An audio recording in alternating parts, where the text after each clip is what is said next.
Hi friends! Today I want to tell you a sweet story about a little rabbit named Lily and how she learned to read, just like you can. Once upon a time in a sunny green forest, Lily the rabbit loved to hop, play, and sniff pretty flowers. But there was one thing she couldn't do yet: read. One bright day, Lily hopped past her wise friend Owl, who was reading a big colorful book under a shady tree. "Wow!" Lily squeaked. "I wish I could read too." Owl smiled. "You can, Lily. Let's start with the sounds. A says slash a slash like apple. B says slash B slash like ball."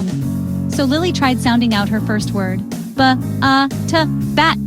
She giggled. "I did it." Every day Lily practiced. She read signs on tree trunks, bug names on leaves, and stories about beautiful gardens. One sunny morning, she bounced over with a book and read aloud, "The bug has a red dot." Her friends clapped and cheered. "You're a reader now, Lily," chirped the birds and frogs. And from that day on, Lily read a little each day, at bedtime, after hopping, or during quiet times. Every day, she got better and better. Bit by bit, reading became as easy as hopping. So if you want to be a super reader too, practice a little every day, maybe at bedtime with your favorite book and a cozy teddy. Remember, the more you read, the easier it gets. Thanks for listening, friends. Happy reading.